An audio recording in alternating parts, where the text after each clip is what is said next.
We made it. It's finally here. The first brand new Mario Kart game in well over a decade, and it's the biggest and best the franchise has ever been. There's more though than just courses and karts and characters to master, because this time there's an entire open world. And fear not, I've got you covered. Nintendo has tried to make this a bit mysterious. I'm gonna explain it all here with the 10 things you must do first in Mario Kart World's free roam mode to truly make this the single player Mario Kart mode you've been waiting for. We're gonna milk everything out of it, all right? I'm gonna show you the collectibles, the coins, the characters, the secrets, the ways to traverse and transport yourself, and more, plus stickers, and more stickers. So let me know in the comments down below what you think about Mario Kart World's free roam mode, and we are gonna dive straight in and see what all it has in store for you and me. All right, the very first thing you got to do in Mario Kart World is just explore the world. This is an incredibly unified, amazing, connected world. Like, look how far Wiggler can fall. No loads, no Lakitu, no cuts. I'm going from the clouds to the oceans below, and it's seamless. Such an amazing feeling, so cool for the first time in a Mario Kart game. It feels like Tears of the Kingdom drifting down to the depths. Yet here I am in Mario Kart doing the same thing. Now feel free in free roam to be whatever character you want, and you can change characters from the menu and access the ones that you've unlocked, which is a nice, nifty, simple way to do it. But also try changing characters via the menu. It allows you to fast travel around to a different character's perspective in a different part of the map. You can fast travel to any of the main sections of the map, as well as to any character, which is a great way to test out new drivers and explore different areas of the world, because it can take quite a while to get where you're trying to go. And I do love Yoshi's cooking wherever I am. Now, most of the time spent in free roam is probably going to be with the P-switches completing the missions. And let me tell you, some of them are hard. Try to find a hard one and master it. They're not all super easy. Just collect 6 blue coins and move on. Like, this one requires a perfect angle as you drop off. Thankfully, retry is in the menu, and it's nice and quick. Now, some of them are going to be simpler, but even after you beat the P-switch mission once, there's more in store. So check this one out. Bowser, expressive as all heck, with amazing smoke effects in the background, is going to fly his way through these floating rings. Now, there's quite a wide variety of missions, but obviously they all involve driving. But see how many you can explore. There's enemies for you to dodge, and if you complete it, it will say clear and unlock a sticker. Now, remember stickers for later, but there's also a quick retry even after you successfully complete a P-switch mission. The P-switch will darken to a gray tone, but you still can get something out of this. So watch what happens when we go for a better score. All right, if you remember last time, I had less than a second remaining, so we're going to try and avoid those spinning enemies and the floating lava dragon and see if we can get a higher score. I love the liveliness of this world. Make sure you look around and see planes flying, trucks diving, things in the water, enemies around. We did improve our time, and you get a new record. So every time you're able to redo a P-switch and improve, you get a new record, which is great.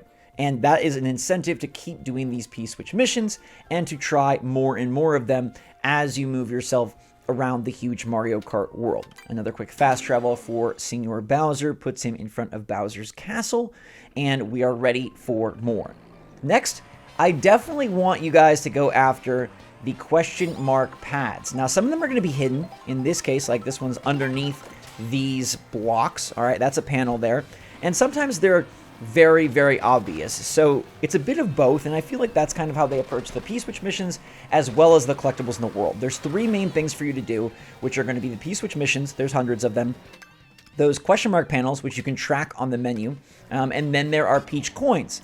Now, these Peach coins, or Peach medallions, I believe as they're referred to, similar to the question panels, they can be very obvious and right out in front of you, or they can require a little bit of trickery, a little bit of work, a little bit of magic, like this one here on top of what looks like a makeshift mater in the middle of the field. Now, you'll get to see a seamless transition from day to night, which is another awesome thing to look out for, but don't be afraid to use the environment to your advantage to collect these medallions and some of the trickier collectibles to get. As you see, I pop up to this portion of the course, I'm able to activate my plane, and now what seemed once unattainable is right there in front of me. And it's pretty cool just to go around and collect all of these things. You unlock a sticker no matter which collectible though, which is a bit strange. I gotta say, if you're doing a P-Switch mission or a medallion or a question panel, stickers are what you shall see. And it's more about the satisfaction, I guess, of completing them all, checking the list, and kind of doing that open world, hey, I 100% of this world, that I think will give you the maximum satisfaction. But thankfully, there are some random type events around the world that are more unique and aren't tied to any of these predefined collectibles. This one right here, I just saw Nabbit. He was just running amok, and he looked like he needed to be caught. So I decided to go after him. This was not activated by a P-Switch. This was not activated by a question panel. This was not activated by a Peach Medallion. This just happened organically as I was driving around. And I got really close to Nabbit. I was like, what is going to happen? So if you see Nabbit, go after him. There is a special mission to catch Nabbit. And there's actually a lot of different missions in the game, like collecting 100 coins, 200 coins, driving 40 kilometers, 100 kilometers, 200 kilometers, etc. And make sure to interact with things, bump into stuff. There's some fun physics, as well as just some random encounters where something like this happens. I knocked this innocuous little plant, and it becomes a humongous grind rail for me to take across a very large chunk of the map. Now, in my opinion, it's a bit sad that these don't unlock a little bit more. Like, I do wish, hey, that maybe that would take me to a secret area, or maybe that would help unlock something for the single player or for the knockout tour. But it does seem like all of the unlocks in free roam are tied to stickers. And you might feel like stickers aren't that cool. We'll let you be the judge at the end of the video. Now, as you can see, different objects break. Some are sturdier, and some have a different weight to them. So it's very nuanced in that way, which I appreciate.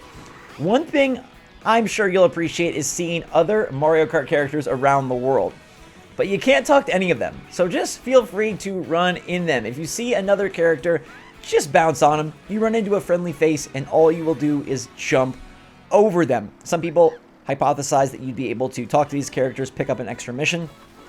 I found a lot of named characters and unnamed characters, like these different colored Yoshis, and they don't really do anything. But be careful, because there are some characters that are out to get you. There are enemies scattered around the world, so explore around and see what you can find in terms of friendly faces and foes. It's kind of hard to tell at times who is who. Like Spike here, he is a character. I guess I should have known based on the spike ball he was throwing at me, but Spike don't want to be bounced on. Spike is instead going to hurt you and then vanish. So I guess we learned that Toads and Yoshis are indestructible. Spike, on the other hand, he just goes poof. And you'll see sheeps that can hurt you. You'll see plenty of other variety of Mario enemies. Some of them, though, do provide some interesting traversal elements, like this amazing sea dragon off in the distance, way off in the farthest depths of the map. He can hurt you if you run right into him, but try to find some enemies that you can actually interact with, alright? You'll notice this dragon has a suspicious spine, and yes, you can grind on the spine of the dragon, which I think is super awesome. And you'll find other enemies that are a bit more friendly along the way that you can utilize as a launch pad, as a place for tricks, as a place to traverse and reach otherwise unattainable areas. Now, something I definitely encourage you strongly to go after soon after you boot up free roam is the food bags, alright? The food bags are your way to unlock new costumes and thereby new character slots on the character selection screen. I picked up a delicious dinner, and Baby Peach is ready to go as, I believe, a sailor. Now, some of these food bags don't actually transform the character, and rather they're just a boost for fun. Like Pauline, she loves ice cream, so she's not going to change costume. She's just going to go fast. And if you're searching for different foods, do realize that the food bag is the same food in the same location. So I'm getting this beautiful boulangerie of breads, and it is going to be a beautiful enemy-themed basket of pastries every single time I swipe through that food bag. So you got to move around, and as far as I can tell, it does seem like food bags in the same area Yoshi deliciousness. He's cooking up the same meal, okay? So there again is a kebab in the same region where I got her sailor transforming kebab. Now, in terms of transforming, you can transform around the world with fast travel and with warp pipes. So check out these warp pipes and see where they take you. It's the only time that it removes control from you, the player, and it will zoom you to a different location in the map. Now, thus far, I have not found any that take you to secret areas, although I'm not ruling that out. So far, the warp pipes are used to just move through mountains or to raise and lower your elevation, but still a pretty nifty way to move about the world. Now, the stickers I showed you, everything you collect is accessible from the main menu, and it pops up right there. But that's not all it does, thankfully, otherwise it would be a huge bummer. It recounts the accomplishment that awarded you the sticker, but where it's really utilized is allowing you to place it somewhere conspicuously on your car. It might take you a moment to find out on each vehicle, like, where is it? But boom, there it is, hidden. Some of the vehicles don't seem to show off the stickers, which I think is a bit bizarre, but feel free to mess around and put your favorite sticker on your vehicle. You'll have to spin it around and see, oh, there it is, hiding behind the wheel. You can only apply one sticker at a time. I wish you could do 3 or 4, and you'll have to decide if these stickers are worth completing all the missions for you. But for me, completing the P-switches and collecting all of the Peach medallions as well as the question panels, it's about completing. It's about exploring the full world. It's about maximizing my knowledge of all the tracks, all the areas, and just having fun checking the boxes for the first time in this type of Nintendo game. Like, Mario Kart's never done this before, and I do think there's something novel and cute and fun about just playing a game that looks so good, that controls and feels so good, that has such a great variety of characters, speed with fast travel, speed with character switching, the ability to unlock costumes, remember, that is an important thing, and then completing these challenges just to feel like, hey, you know what? I 100%ed the brand new Mario Kart World. And I think there's definitely something to that. I think there's definitely value in what they've put here. So let me know what you're doing first in Mario Kart World. Hopefully the free roam is fun for you like it's been for me. In the meantime, everybody, thanks so much for watching. Hit that like button if you're enjoying the Switch 2 coverage. And until next time, stay safe, stay healthy, stay happy, stay positive out there. Love you lots. Switch Force out.